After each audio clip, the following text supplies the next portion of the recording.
जय श्री कृष्णा। राधे राधे। कैसे हैं आप सब। तो चलिए आज अपने सुनते हैं सोमवती अमावस्या की कहानी। जो अमावस्या सोमवार को आती है उसे सोमवती अमावस्या के नाम से जाना जाता है। सोमवती अमावस्या का हमारे हिंदू धर्म में विशेष महत्व माना गया है। इस दिन तुलसी की और पीपल वृक्ष की विशेष रूप से पूजा अर्चना की जाती है और 108 परिक्रमा भी मनोकामना हेतु दी जाती है। इस दिन दान पुण्य का भी विशेष महत्व बताया गया है। तो चलिए सुनते हैं सोमवती अमावस्या की कहानी। एक साहूकार के 7 बेटे 7 बहू और एक बेटी थी। साहूकार के घर अक्सर एक जोगी भिक्षा मांगने आया करता था।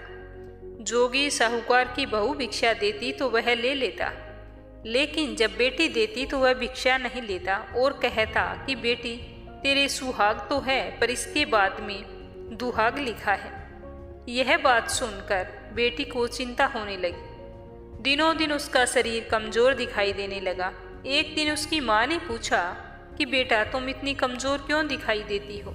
मैं तुझे अच्छा खाने पीने को देती हूँ, फिर तुम्हें क्या होता जा रहा है? कोई बात है तो मुझे बताओ।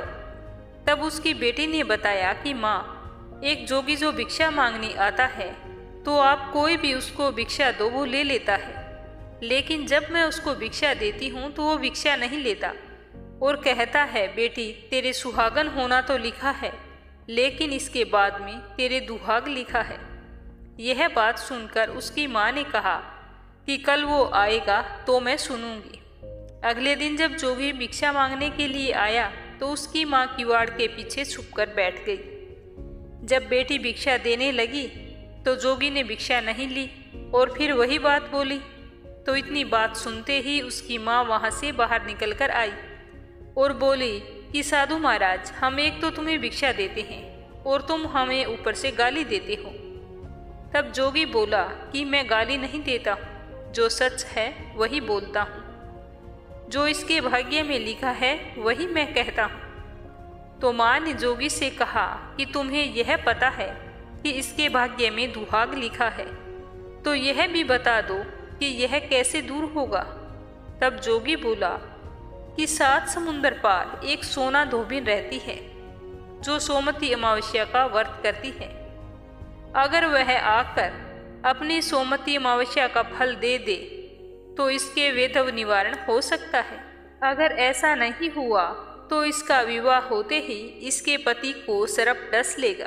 यह सुनकर सोना धोबिन को बहुत ही दुख हुआ और उसने सोचा कि मैं सोना धोबिन का अवश्य पता लगाऊंगी और उसकी तलाश में वो निकल गई। चलते चलते रास्ते में तेज धूप पड़ने लगी तो साहूकारनी एक पीपल के पेड़ के नीचे बैठ गई। उस पीपल के पेड़ पर एक गरुड़ पक्षी का घोंसला था जिसमें गरुड़ का छोटा सा बच्चा था। साहूकारनी को घोंसले के पास एक सर्प आता हुआ दिखाई दिया तो उसने गरुड़ के बच्चे को बचाने के लिए उस सांप को मारकर ढाल के नीचे रख दिया। जब गरुड़ और पंखनी आए तो घोंसले के पास खून देखकर क्रोधित हो उठे और साहूकारनी को चोंच मारने लगे। तब साहूकारनी बोली कि मैंने तुम्हारे बच्चे की जान बचाई है। यह सर्प तुम्हारे बच्चे को डसने ही वाला था, इसीलिए मैंने इसे मार दिया। गरुड़ ने सर्प की ओर देखकर कहा कि तुमने हमारे बच्चे की जान बचाई है, अब तुम जो मांगना चाहती हो मांगो। तब साहूकारनी बोली कि मुझे 7 समुंदर पार सोना धोबिन के घर छोड़ आओ। तो गरुड़ ने साहूकारनी को अपनी पीठ पर बैठाया और 7 समुंदर पार सोना धोबिन के यहाँ छोड़ आया। वहां जाकर साहूकारनी ने सोचा कि सोना धोबिन को कैसे राजी किया जाए। सोना धोबिन के 7 बेटे और बहू थे। उसकी 7 बहुएं काम को लेकर रोजाना लड़ाई करती थी और काम भी नहीं करती थी। तो साहूकारनी ने एक उपाय सोचा। रात को जब सारे सो जाते तो साहूकारनी सोना धोबिन के घर जाती और उसका सारा काम करती। गायों को नहलाती, घर की सफाई करती, रसोई का काम करती, चौका बर्तन करती, आटा पीसती, कपड़े धोती, पानी भरती और दिन उगने से पहले अपने घर चली जाती। बहुएं सोचती कि ये सारा काम कौन कर रहा है, लेकिन कभी किसी से एक दूसरे से नहीं पूछा। सबने सोचा कि ठीक है, काम हो रहा है, चाहे कोई भी करे। एक दिन सोना धोबिन ने कहा कि आजकल तुम लड़ाई भी नहीं करती हो और काम भी ठीक से हो रहा है। तो बहुओं ने कहा कि सासू जी, काम तो हमें ही करना पड़ता है, चाहे हम लड़कर करें या राजी होकर करें, इसीलिए लड़ाई करने से क्या फायदा। सोना धोबिन ने सोचा कि आज देखा जाए कि कौन सी बहू है जो काम करती है और सारी रात सोती भी नहीं है। यह सोचकर सोना धोबिन उस रात पहरेदारी पर बैठ गई। तो उसने देखा कि रात को एक स्त्री आई और पूरा काम करके जैसे ही वो जाने लगी तो सोना धोबिन ने कहा कि तुम कौन हो और तुम्हें ऐसी क्या जरूरत है जो तुम इतना काम कर रही हो। साहूकारनी ने कहा कि जरूरत तो है, तभी तो इतना काम कर रही हूँ। सोना धोबिन ने पूछा कि तुम्हें क्या चाहिए।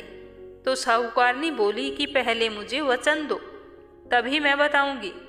तो सोना धोबिन ने वचन दे दिया। कहा तुम्हें वचन दिया, चलो अब मुझे बताओ कि क्या बात है।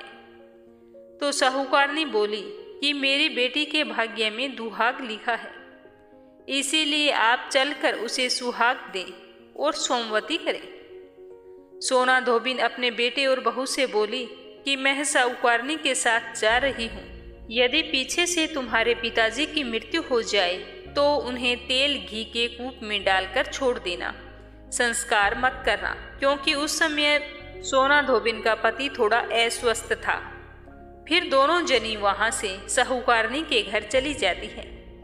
जैसे ही साहूकारनी की बेटी का ब्याह होने लगता है, दूल्हा जब फेरों में आकर बैठ जाता है तो सोना धोबिन दूल्हे के घुटने के पास कच्चा करवा रखकर उसमें दूध डाल देती है और तात का तार लेकर बैठ जाती है। थोड़ी देर बाद सांप जब दूल्हे को डसने के लिए आता है तो सोना धोबिन ने उसे दूध का करवा जो होता है वो उसके आगे कर दिया। जैसे ही सर्प दूध पीने लगता है तो सोना धोबिन उसे तार से बांध देती है। ये सब जो दूल्हा देखता है तो वह डर जाता है और उसकी मृत्यु हो जाती है। तो सोना धोबिन ने टीके में से रोली निकाली और मांग में से सिंदूर निकाला, आंखों में से काजल और मेहंदी निकालकर छोटी अंगुली से छींटे मारे और बोली कि आज तक जितने मैंने सोमवती अमावस्या के व्रत किए हैं उनका फल साहूकारनी के बेटी को लग जाए और जो मैं आगे सोमवती अमावस्या का व्रत करूं वह मेरे बेटे को लगे। इतना कहते ही दूल्हा जीवित हो गया और सब सोमवती की जय जयकार करने लगे। सोना धोबिन जब वापिस जाने लगी तब साहूकारनी बोली कि तुमने मेरे जवाई को नया जीवन दान दिया है, इसीलिए कुछ भी मांगो। तो वह बोली कि मुझे तो कुछ नहीं चाहिए, सिर्फ मुझे एक खाली हांडी दे दो। वह हांडी लेकर वहां से चली जाती है। रास्ते में सोमवती अमावस्या आती है तो सोना धोबिन वह खाली हांडी लेकर एक पीपल के पेड़ के 108 परिक्रमा लगाकर उस हांडी को पीपल के पेड़ के नीचे गाड़कर घर चली आती है। घर आकर देखती है कि उसके पति की तो मृत्यु हो गई और वह तेल और घी के कूप में पड़ा है। तब उसने मांग में से सिंदूर निकाला, कोया में से काजल और नूंबा में से मेहंदी निकालकर चिटली अंगुली से छींटे दिए और बोली कि मैंने जो रास्ते में सोमवती की है उसका फल मेरे पति को लगे। इतना कहते ही उसका पति उठकर बैठ जाता है। उस समय घर का ज्योतिष वहां आया और बोला कि जजमान, सोमवती अमावस्या को मेरा क्या है, मुझे मेरी दक्षिणा है वो मुझे दे दो। तो सोना धोबिन कहती है कि मेरी सोमवती अमावस्या तो रास्ते में ही आई थी, इसीलिए मैंने कुछ भी नहीं किया। जो कुछ भी किया था वो पीपल के नीचे ही गाड़ दिया। तो ज्योतिष ब्राह्मण पीपल के पेड़ के पास जाकर जमीन खोदकर देखता है तो वहां 108 और 13 सोने के चक्कर मिले। ज्योतिष ब्राह्मण उन सबको घर ले आया और सोना धोबिन से बोला कि ऐसी कैसी फेरी की तुमने, और मुझसे बोल रही थी कि मैंने कुछ भी नहीं किया। सोना धोबिन बोली कि यह सब तुम्हारे भाग से हुआ है, मैंने तो वहां पर सिर्फ खाली हांडी दबाई थी, इसीलिए तुम अपने घर ले जाओ। तो ब्राह्मण बोला कि मेरी इसमें चौथी पांति है, बाकी आपका है, आप चाहे उसका कुछ भी करें। तो इस तरह ब्राह्मण अपनी चौथी पांति दक्षिणा के रूप में लेकर घर चला गया और सारी नगरी में बताया कि सारे लोग सोमवती अमावस्या का व्रत कीजिए।